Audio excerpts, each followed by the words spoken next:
Good afternoon, everyone, and welcome to our presentation on multimodal communication presented by Language Disorder Australia. This webinar will be recorded and will be available on our website. A link will be emailed to you as soon as the webinar becomes available on our website. Once you've completed the webinar, we'd really appreciate if you could complete a quick survey for us. So this survey allows us to collect more information from you regarding the webinar experience and also to get some more information about upcoming topics that you would like us to present on in the future. At the completion of the webinar, and at the completion of the survey, a certificate of attendance will also be sent to you. Allow us to formally introduce ourselves. So my name is Lindsay, and today I'll be presenting this webinar with my colleague Jessica.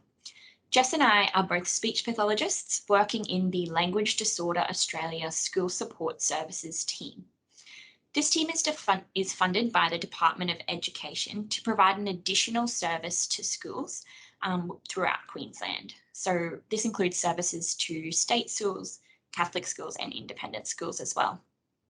The School Support Services team operates as a multidisciplinary service and specialises in providing support to schools to enhance learning outcomes of students with language disorder and related difficulties. We have teams located in Brisbane and Townsville, and Jess and I are located within the Townsville team and provide services to the north, central and west of the state. So today our webinar will aim to address the key learning objectives, which will focus on helping you develop an understanding of multimodal communication, highlight benefits and common misconceptions related to multimodal communication, discuss a range of multimodal communication approaches, and provide some really practical strategies that you can integrate within the classroom setting. Let's start today by talking about communication, what this is, and the many ways that it can look like. Communication is the exchange of a message, and therefore difficulties with this can affect a person's ability to understand or be understood by others. And people who have difficulties communicating may have specific difficulties with speech, which really involves producing the precise sounds within words, language, which refers to the words we use, how we use them, or how we understand them to share our feelings, thoughts, and requests. Literacy, which involves reading, understanding what is read, and communicating in written form. Social communication, which is how we communicate and involves interpreting context of conversations, non-verbal information, and the social rules of communication. Voice, which is the use of the vocal cords to produce speech, and fluency, which is commonly known as stuttering, and it's the continuity, rate, and smoothness of speech production. Children who have challenges communicating may present with difficulties in just one or a range of these areas, which can then impact upon their ability to engage socially and academically within the classroom. Everyone has the right to communicate and should be given the opportunity to express their ideas, wants, and needs. For many students with complex communication difficulties, the process of communicating can be really challenging, and they often require alternative modes to effectively relay their message. So these modes of communication are defined as any way in which an individual communicates through a variety of methods. So there are numerous modes of communication, which may include speaking, writing, signing, drawing, using symbols and pictures. While most of us will use spoken language to communicate, on a daily basis, we also use non-verbal gestures and body language to help relay our message. So this combination of communication modes therefore gives a clear example of how all humans use multimodal communication. Before we continue, let's first introduce our case study for today's webinar. So we'll be reflecting on this case study throughout, and so it's important to keep this one in the back of your mind as we progress. So James is a 5-year-old student who has recently commenced prep. His enrolment contained limited previous information regarding his language skills. However, he is presenting as nonverbal within the classroom. James shows his dislike for something by removing himself from the situation. For example, if he is presented with a non-preferred activity, he will just walk away. In conversation with his mum, she reported he is also nonverbal at home and they are not yet accessing speech pathology services. Over the next few slides, we will unpack the different types of multimodal communication and strategies for implementing these within the classroom. So just keep this scenario in the back of your mind as we go through them. Multimodal communication is also referred to as augmentative and alternative communication. And while these terms can be used interchangeably, we will be using multimodal communication today. So there are many forms of these strategies and approaches that can be broken down into unaided approaches and aided approaches. Non-aided approaches do not use outside tools or aids for communication, and so these consist of things like gesture, facial expression, and signing. Aided approaches to communication includes modes that require some form of external support. So this can be further broken down into low-tech and high-tech modes.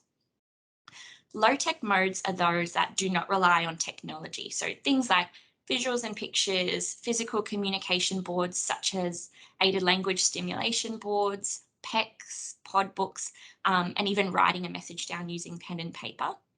And high-tech modes are those that utilize technology, such as speech generating devices or using a laptop or computer to type messages or use a read aloud function. Over the next few slides, we will specifically discuss some non-aided and aided communication systems in further detail. And while there are a range of communication strategies and devices, we've chosen to discuss some of the more common methods used within the classroom setting. Okay, so let's start off by unpacking some non-aided approaches. As Lindsay mentioned, non-aided approaches do not use outside tools or aids. And a clear example of this is signing. So two elements of signing or two signing strategies that we'll be touching on today include keyword sign and Auslan. So with keyword sign, only the keyword in each sentence is signed and is accompanied by speech. While this system incorporates signs from Auslan, the signs are more simplified. And the system offers a way for children and adults to relay their message when they can't use speech alone. As mentioned, when using keyword sign, only the key words of a sentence are signed and they are used or presented in conjunction with speech. So for example, the sentence, "the baby is eating," would be accompanied by the signs baby and eat. Additional visual strategies can also be used in conjunction with keyword signs. So this includes body language, natural gestures, and facial expressions. So Auslan. So Auslan is that other signing approach, which we will be discussing today. So Auslan refers to the Australian Sign Language. So it's a visual form of communication that uses hand, arm, and body movements to convey meaning. Unlike keyword sign, where the keywords of a sentence are relayed, Auslan uses visual gestures to convey grammar and meaning at the same time. Auslan therefore has a unique grammatical system that is separate from English grammar. So in English, a sentence would be presented as, "I saw a beautiful red car this morning," whereas in Auslan, it may sound a little bit like, "Red car, beautiful, this morning I saw." If introduced at an early age, children who are deaf or have hearing difficulties will learn sign just like they would their spoken language. They may start to use signs for babbling, to represent babbling. And by the first year, they may use signs to represent those early developing single words. As children develop their hand shapes, it will allow them to then go on to make more complex signs in Auslan. Over the next few slides, we will discuss some common aided approaches. So the first one that we will be talking about is visuals. There are many visuals that can be used across a range of contexts and environments to support communication. And there are a range of examples of these on the board.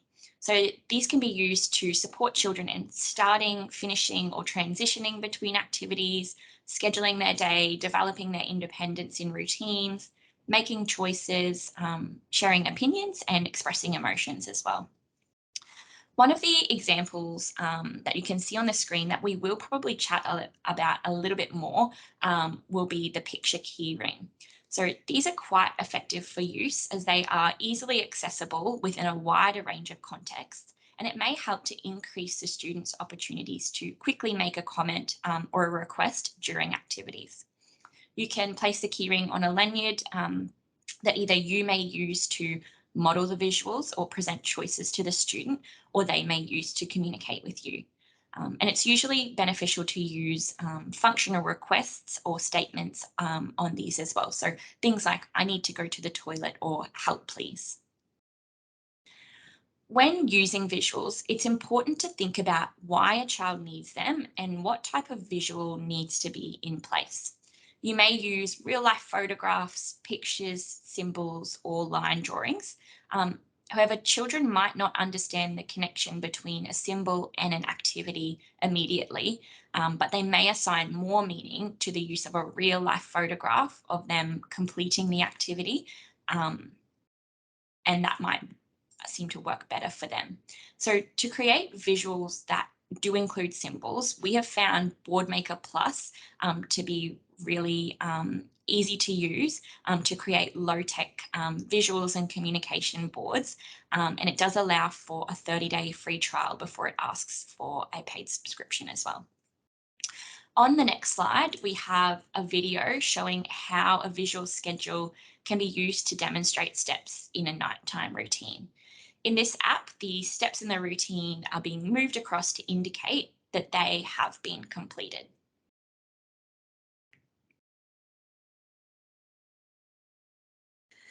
Aided language stimulation is a strategy that involves a communication partner teaching the meaning of symbols through language modelling. In this approach, spoken language is simultaneously modelled in reference to a selection of vocabulary on the student's chosen device. Vocabulary can be modelled during daily routines and activities across a range of contexts. During the initial stage, a student may need to be prompted to point to pictures on their device. However, this prompting should be gradually faded as they become more proficient with using the device.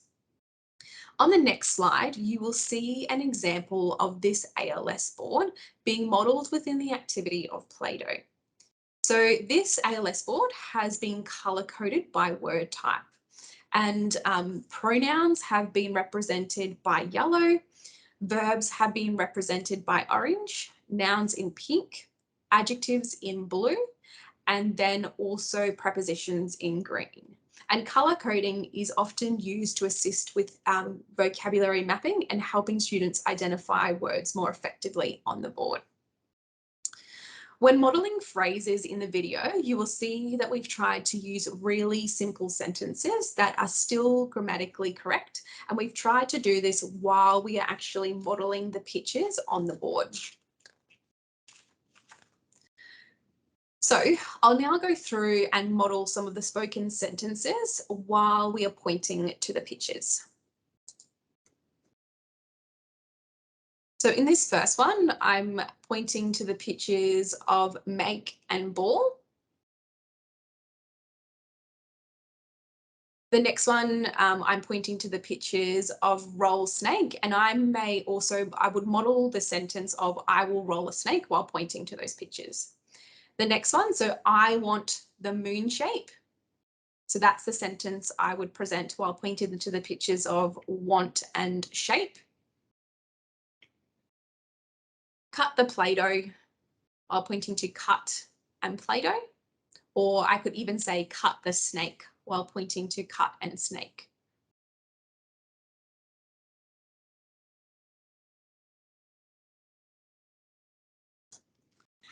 Picture Exchange Communication System, or PECS, is a system designed to guide the communication partners in teaching functional communication to children with developmental disabilities such as autism. So the system is based on an applied behaviour approach in which specific prompting and reinforcement strategies are used by the communication partner to support the student in developing independent communication using those picture supports. PECS consists of 6 phases, which progresses the student from using single pictures to producing sentences. And during that initial phase, the student is taught to give a single picture of a desired object to the communication partner, who then immediately reinforces the exchange as a request.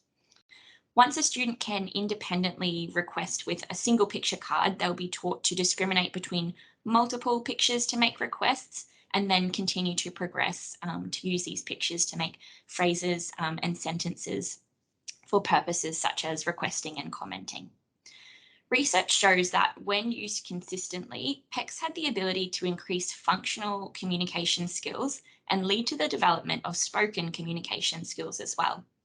A recent study completed by Schwartz and colleagues showed a 44% marked increase in spoken language skills of children with autism spectrum disorder when using a PECS system after just 14 months of intervention. Over the next slide, we'll demonstrate the use of PECS. So in this video, you'll see a range of stages of prompting, moving from some hand over hand prompting, then to some more independent requesting. Following this, we will add some barriers and some distance to ensure the learner understands the concept of the picture exchange, and then introduce a sentence strip to start building some sentences. While this video was just taken to show a short sample of how these stages might progress, it's important to note that to implement the PECS program within a classroom setting, the communication partner would need to be trained in the course through PECS Australia. And that within this video, we only showed the stages of teaching requesting. However, there are a range of other important and functional communication skills that children require access to, such as commenting and asking questions as well. Today, we have chosen to discuss one high-tech aided approach that involves speech generation. So speech generating devices are communication systems that may come in the form of a dedicated device or added onto an iPad or a tablet as an app. So these devices are activated by the communicator to generate either synthesized or natural speech outputs. And they usually have a range of symbols and buttons that are organized within folders. There are many types of speech generating devices, and they all have different functions to best suit the communicator and their needs. So for some examples, some communicators might use their finger to locate the buttons and press them, which will then play the output of the speech. And some others might use their eye movements or tilting their head to make those selections.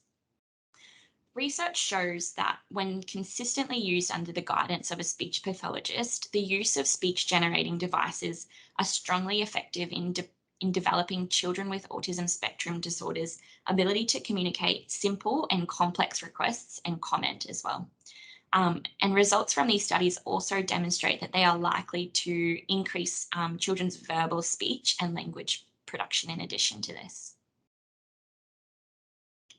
So who uses multimodal communication? So both adults and children will use multimodal communication. For adults, they may utilize multimodal communication following a traumatic brain injury, which results in the loss of speech or language. Many adults may use these strategies long term. However, they may also use these strategies to help increase their functional communication while they are trying to regain their speech and language. Children may utilize these strategies due to communication difficulties that arise as a result of a developmental disability, such as autism. Um, they often may have difficulty communicating, therefore, as a result of a neurological or anatomical difference, and therefore may need these multimodal communication approaches to help them communicate. While many of these children can go on to develop spoken language, a recent study completed by Harper Hill and colleagues indicated that almost 30% of children who present with autism or severe communication difficulties may need to use and will go on to use a multimodal communication approach to help them communicate. Many children with severe speech sound disorders may also benefit from a multimodal communication approach due to the loss of speech that may be related to poor motor speech functioning that has then gone on to impact their ability to communicate or precisely articulate speech sounds. There are many myths and misconceptions surrounding the use of multimodal communication, which can sometimes result in parents, teachers, and professionals being hesitant or reluctant to introduce these to children. So, we are going to discuss these in further depth today. A very common misconception surrounding the use of multimodal communication is that it will stop children from developing their verbal communication. Studies have shown the opposite to be true, with research showing that an increase in speech production following the introduction of multimodal communication strategies and tools. And this is because it improves the students' participation in the conversation, it improves their confidence when communicating, and gives them the ability to produce longer messages, as well as it reduces the physical demands and the pressure for them to speak. Um, and speech generating devices also provide an immediate model of the word, as well as an association between the word and a symbol. Another myth is that just using multimodal communication devices or strategies in a speech pathology session is enough. So just like typically developing verbal language does, multimodal communication requires consistent modeling from a variety of communication partners across a range of environments and settings. Another myth that many communication partners believe is that multimodal communication is only for requesting. However, this is not the case. And while requesting is a very empowering function for students, it's important that they are still provided with opportunities to do more than just request in order to fulfill their communication needs. One final myth is the belief that there are prerequisites for using multimodal communication. It was previously thought that students required a general set of skills before they could start to use these strategies. However, research has found that multimodal communication is actually learned through modeling and teaching, and that there are no cognitive or prerequisite skills for this. For many children in the classroom, their communication difficulties may impact on their ability to access the curriculum and also engage within social situations. A recent study completed by the Australian Bureau of Statistics noted that at least 77% of students attending mainstream school who had a diagnosis of autism spectrum disorder experienced some form of educational restriction. And of these 77%, at least 50% of these students experienced these restrictions as a result of communication barriers. Well, the application of multimodal communication approaches can be quite daunting and challenging at first.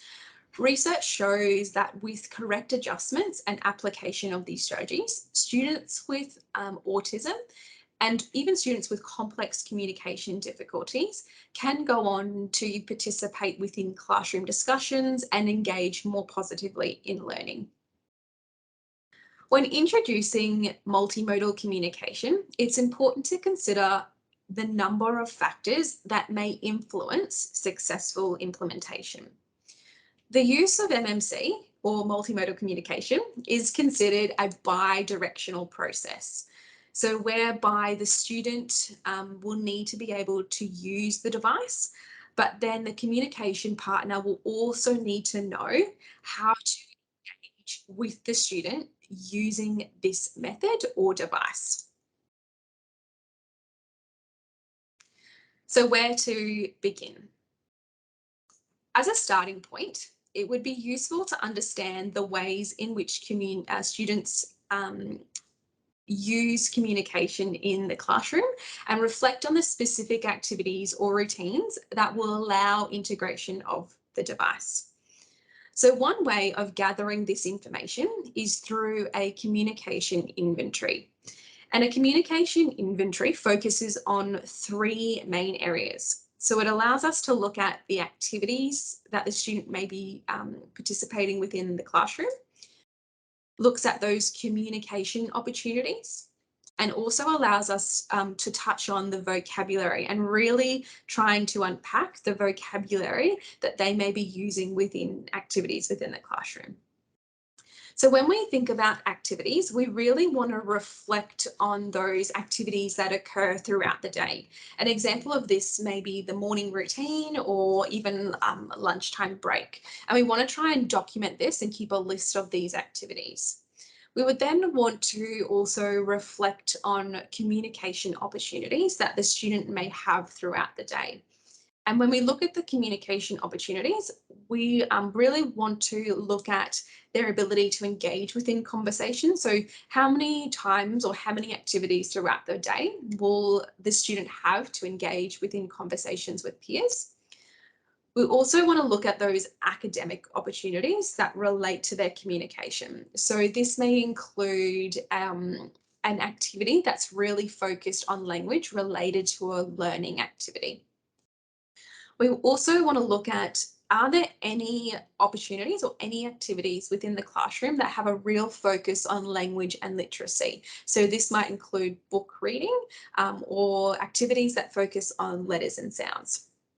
And the final communication opportunity that we want to try and document is how many times throughout the day do they have the opportunity to convey those basics or use those basics, such as displaying their wants, needs, and even opinions. And then when we look at vocabulary, we really want to start building up a bank of words that are specific to these activities. So looking at the words that the student may need to know or use within a specific activity in the classroom. So over the next slide, we have given an example of a communication inventory. And in this example, we have that activity of that morning carpet time, which has a real focus on weather and days of the week. And when we look at that activity and we look at those communication opportunities, in that activity, the main two kind of communication opportunities that a student may have are really focused on that academic language, but then they may also have some opportunities to display or use some of those basics. So they may have opportunities to display their wants and make requests. And in that activity, I guess it is really more of that learning activity, and the vocabulary that we would be targeting is mainly focused on the weather and the days of the week. So you can see how, I guess, using that communication inventory, it will really allow for us to know the types of communication opportunities that a student may have within that activity and the vocabulary that we can target as well. So with the communication inventory, it becomes easier to identify learning activities that will enable modeling of the chosen device, as well as the vocabulary that can be taught within that specific context. So while students may come to school with a device that has that pre-programmed vocabulary, for students that are only being introduced to pictures, it's really important that we take the time as the communication partner to model and introduce them to a broad range of vocabulary. So in the classroom setting, we often have that tendency to really focus on introducing nouns so that students can label things. But when we reflect on typical language development, students will actually first begin to develop more verbs. So when we are thinking about that vocabulary that we're wanting to model, we want to make sure that we're also including verbs and just a broad range of vocabulary. If you're really unsure about where to start and how to, I guess, come up with the words that you're going to model, a really easy thing to do is sit and watch other peers as they complete that activity and just jot down some of the vocab that they may be using within that specific activity, and that'll give you a really nice starting point. So once vocabulary has been we're going to touch on a little bit now the vocabulary that we may select or use within the activity of Play-Doh. So we've got that picture there of our Play-Doh activity and what we're going to use in that Play-Doh activity. And now we'd really like you to take some time to think of some of those words that we may model or target within that activity of Play-Doh. So we've broken that down for you, and we'd really like you to think of some nouns that you might model, some pronouns, some verbs, as well as some describing words. And we'll go through on the next slide some of the words that we have selected to model within that activity.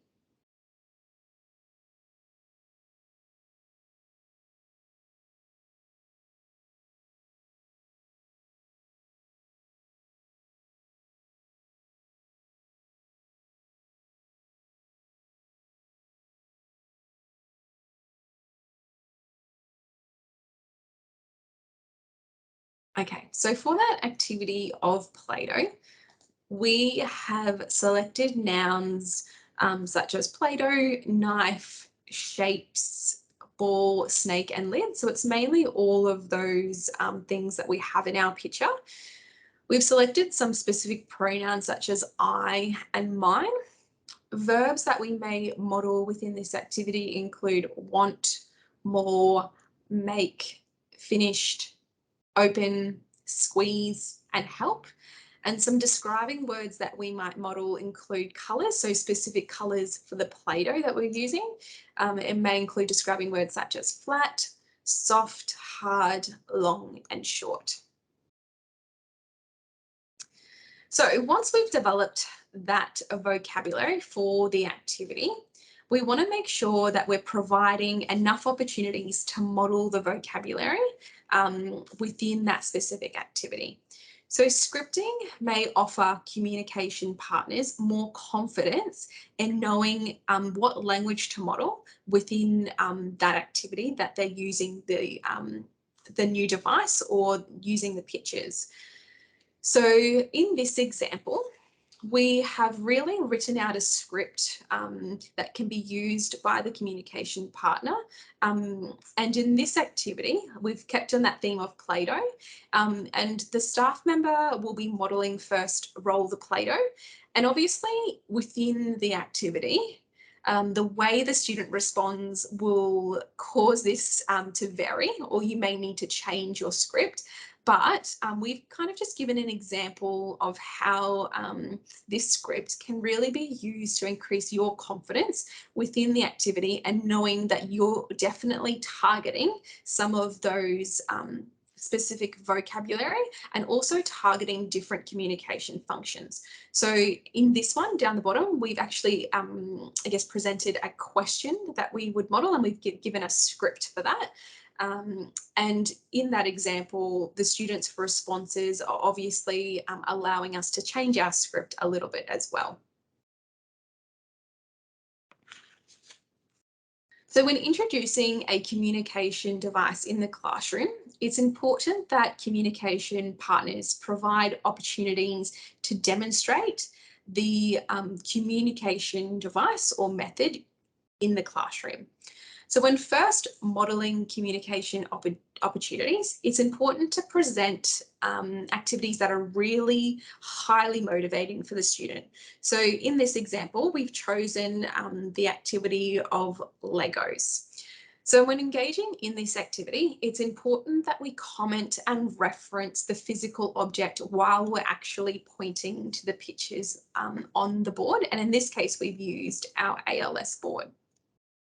So for example, you may say build the blocks while pointing to the pictures of build blocks and actually showing the child the object of the block and you building the blocks.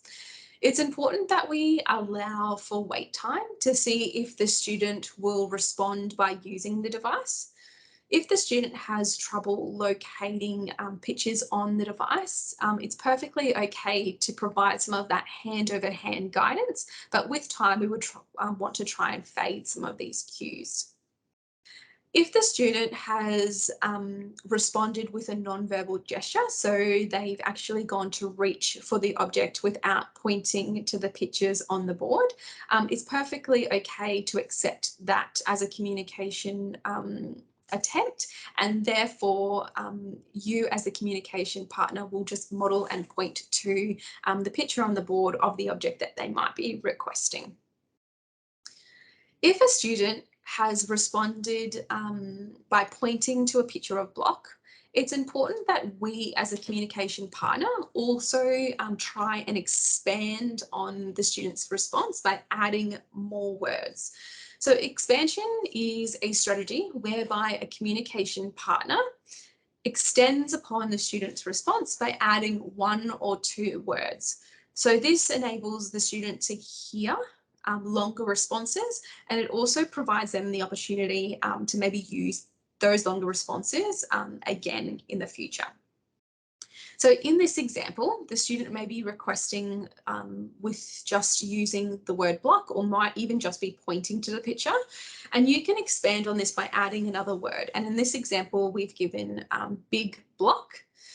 If the student has used a two-word phrase, so they've actually pointed to big and block, we would then expand on this and model a 3 to 4 word phrase. So this may be done by saying big block fall down, and then you're also pointing to the pictures as you're saying the sentence. So think about always staying one step ahead of the student at all times. So if they're using a two-word phrase, we would want to try and expand on their sentence by modelling a 3 to 4 word phrase. In the initial stages, a student may not always use their device correctly. They may randomly select at buttons sometimes, or they might point at pictures, and that's perfectly okay. We actually want to make them aware that their communication attempt still has meaning. So for example, if a student sees maybe a teddy bear nearby, or there's another communication board on the table that has a picture of Teddy and they're pointing to that, we would still want to try and acknowledge that communication attempt. And we may say something like, oh, your Teddy's on the table over there. We're not playing with that right now. Maybe we can play with him soon. Responding in this way will help the student understand that what they are saying still holds meaning. When modelling communication interactions, it's also important that we consider the range of different ways in which we communicate. So as Lindsay said, it's often really easy to fall into that trap of always modelling requests. But it's important as communication partners that we also try and model those different communication functions. And this may include modelling refusals, greetings, how we express emotions, asking questions, as well as making comments. In the early stages, it may be easier to focus on two communication functions. So you might focus on requests and then asking questions to make it easier on yourself when introducing that communication device or strategy. Children with complex communication difficulties may use gestures, physical actions, body language, and signals to express their wants and their needs. And it's really important that as a communication partner, we are aware of these signals and these attempts, and we respond and engage in that communication.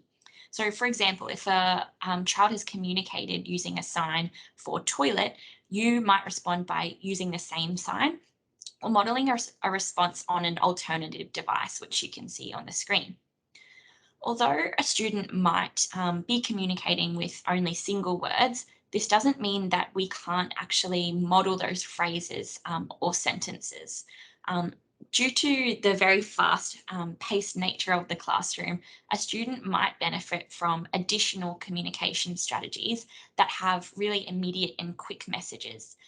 And these messages might be in the form of a sentence or a phrase for functional purposes, like I need the toilet, as you can see on the screen. Just as it might be useful to use these key phrases, the use of sign can also help messages be relayed really quickly and effectively in the classroom. So it's important to note that while a student may be using one communication device, it doesn't mean that multiple modes of communication cannot be modeled or implemented. As we have talked about, there is often not one size fits all for multimodal communication, and each student will progress at different rates when using a new system. So it's important to keep track of a student's progress when you are introducing these systems or modes. And this might be as simple as using video comparisons over a period of time, keeping a logbook of communication attempts, and you can see we've tracked this actually on the screen. So we've kept track of single words, two word phrases, and three word phrases over a 4 month period. And this just helps you to monitor the progress and reflect on your goals.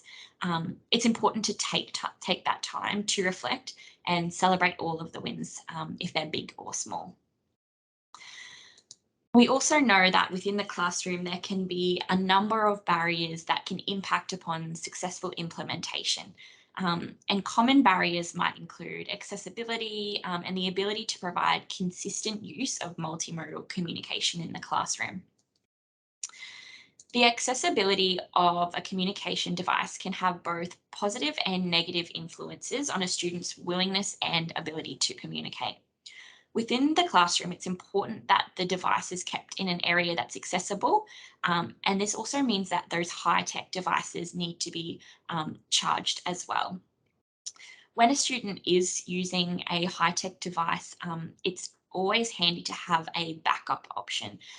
So, an alternative or additional device available, or even a paper copy, potentially with screenshots from the device that you can use in case there is an accident with the device or it is not charged. Um, to minimize these difficulties with the devices, it might be useful to designate specific roles to staff members.